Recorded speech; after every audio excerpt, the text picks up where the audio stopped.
Hi, I'm DJ Pete's Sake, and I don't do this often, but how often does a Lil Rob album produced entirely by Fingazz come out?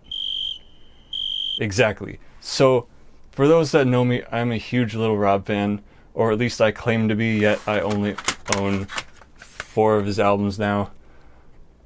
But that's not important because this new one is just so much better than all of them.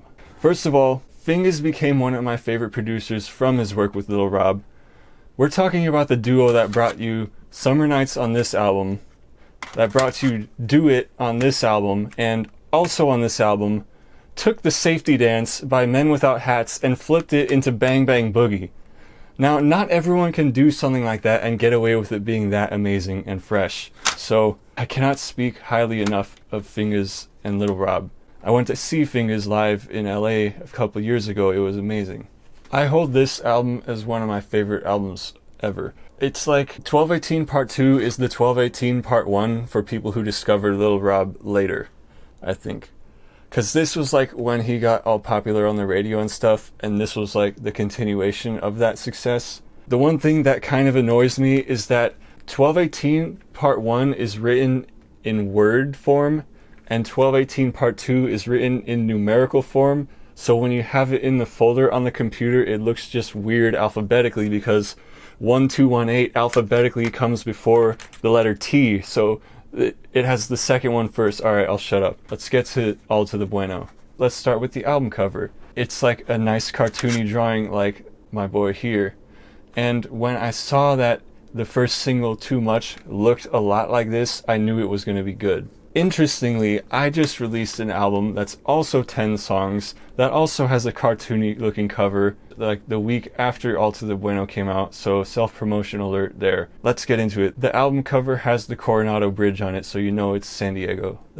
I have to give my 2 cents there. I love San Diego. Okay, let's just go through the songs, because I know this video will end up taking like half an hour if I just keep rambling on. Old Records, the intro.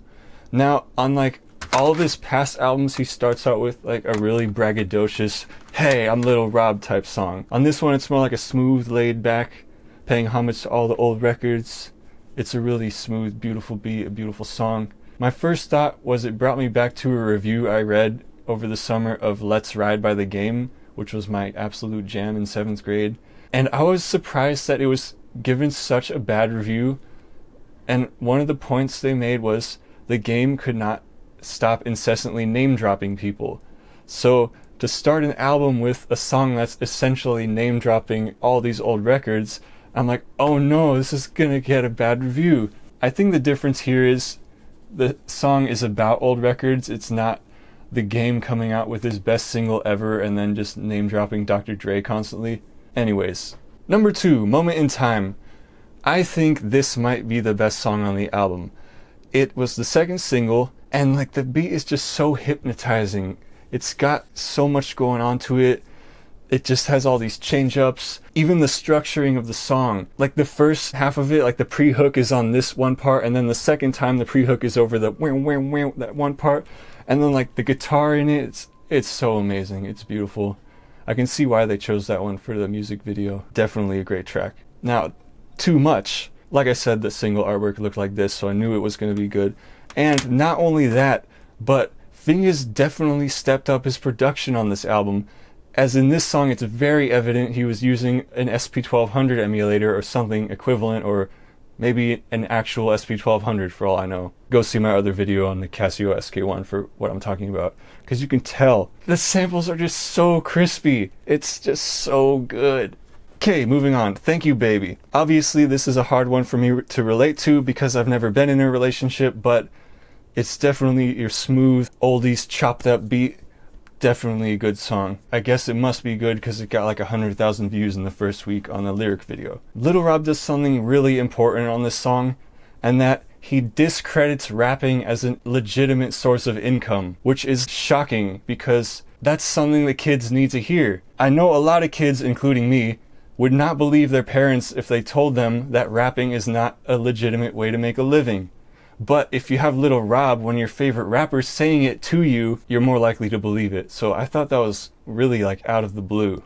Because you hear rappers talking about all this money they got, But then Lil Rob comes in and like, no, they broke. One and Done is one of my favorite songs on the album. Obviously, I love the up-tempo stuff. And that tambourine is just so crispy. I did also notice that the bass line kind of sounds like the melody of Superbad on this album. Baby, if you're down tonight, I know just what you like, which I'm fine with that bass line, alright. My only complaint about One and Done is this song is over too soon, but you know, it's One and Done. Next will be I Know, and I'm not the biggest fan of oldies. I think they had their time and place.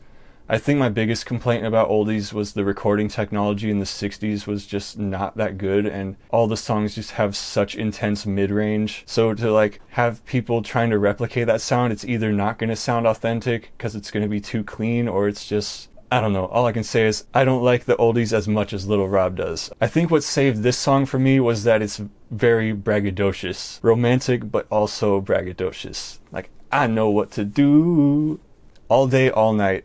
This is a perfect example of a generic synthwave song with Lil Rob rapping on it. And I don't mean that in a bad way, because I love me some synthwave and it's amazing. Next we have That Soul, another nice throwback jam. Love me some more up-tempo songs. Now Fingazz is definitely known for his talk boxing and his auto-tune hooks and his vocodering, but his actual singing is actually quite underrated, and it definitely shines on this one because it's such a memorable song. And the good rhymes, good beats, it's great.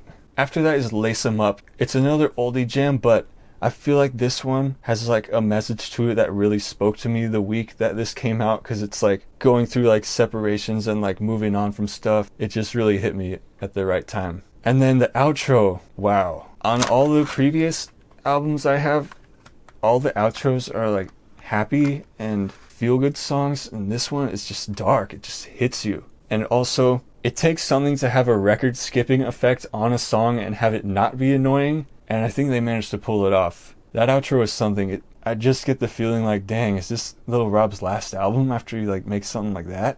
I especially like the line, "This ain't no acting class, I can't teach you how to act, but some of you fools need to learn how to act with class." That was very clever. So anyways, that's my review of the album. I would give it an 11 out of 10 grapefruits. And great job, Lil Rob and Fingazz. I love it.